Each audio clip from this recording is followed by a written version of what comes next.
नमस्कार प्रिय दर्शकों, स्वागत है आपका ज्योतिष के एक नए कार्यक्रम में। तो आज इस वीडियो के अंतर्गत हम देखने वाले हैं केंद्र किन भावों को और क्यों कहा गया है, और त्रिकोण। क्योंकि जब ज्योतिष के सूत्र आप सुनते हैं या सुनते होंगे तो उसमें यह बताया जाता है केंद्र के स्वामी, कहीं पर अगर युति बनाता है त्रिकोण का स्वामी। तो क्या होता है कि जब आप जानते रहेंगे, आप नए दर्शक हैं या आप इस चीज़ को नहीं जानते हैं कि केंद्र किन भावों कहा जाता है, त्रिकोण और त्रित्रिकोण, तब आपको समस्या होती है कि कहाँ से ये चीज़ कहाँ से उत्पन्न हुई है।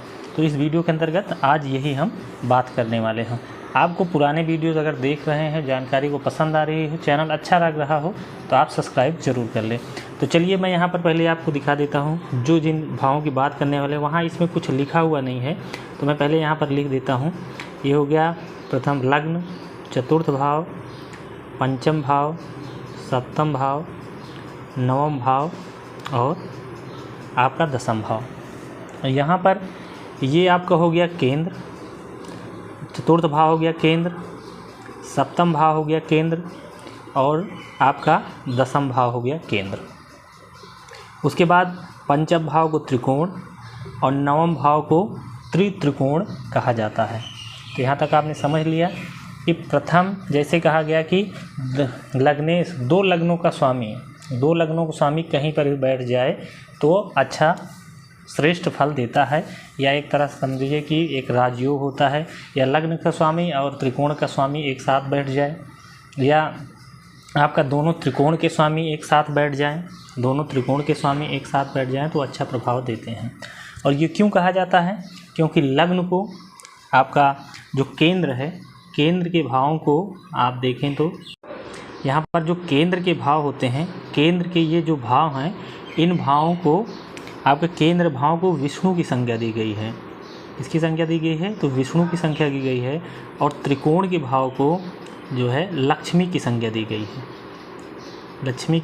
है, अब ये दोनों भाव एक साथ युति बना ले, यानी विष्णु भगवान और लक्ष्मी जी, नारायण और लक्ष्मी अगर एक साथ हो जाएं तो वह श्रेष्ठ ही माना जाएगा और वो श्रेष्ठ प्रभाव ही आपके जीवन काल में उत्पन्न करेंगे।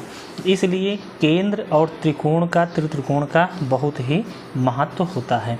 और यहाँ पर बताया जाए जैसे कि ये केंद्र आप बनाया गया है, यहाँ मैं आपको बताना चाहता हूँ कि ये जो केंद्र हैं, ये केंद्र के चारों भाव हैं, ये सामान्यतः क्या या विशेषता है, ये दोनों, ये जैसे एक लग्न ये होता है, एक ये भी एक लग्न है, ये भी लग्न है और ये भी लग्न है।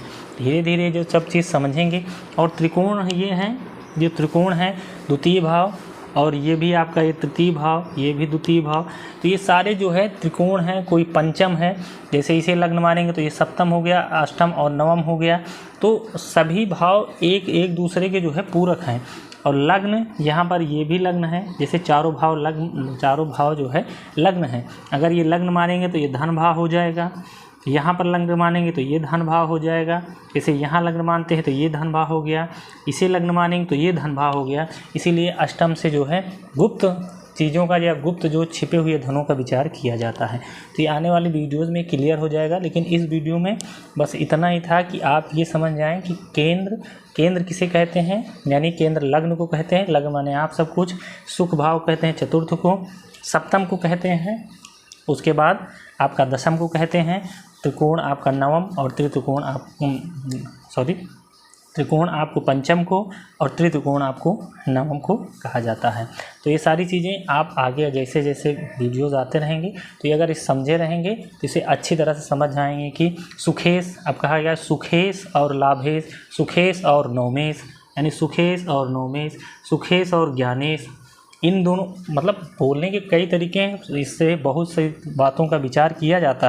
तो कोई भी जो बताते हैं, जो भी ज्योतिष का कार्य कर रहे हैं, जो भी आपके गुरुजन हैं वो बताते हैं तो सीधे कहीं ऐसे बोल देते हैं। तो ये सारी चीज़ें आपकी ज्योतिषी जो है बातें हैं, इनको अगर आप ध्यान रखेंगे तो कुंडली को समझने में, या आप अपने राशिफल या अपनी जो कुंडली में समझ रहे हैं सब कुछ, तो आसानी होगी। तो उम्मीद हो ये वीडियो आपको पसंद आया हो, जानकारी अच्छी लगी हो, तो अपने मित्रों के साथ ज़रूर शेयर करिए। मिलते हैं और भी इसी के साथ और नए नए ज्ञानों के साथ जो भी प्राप्त है उसके साथ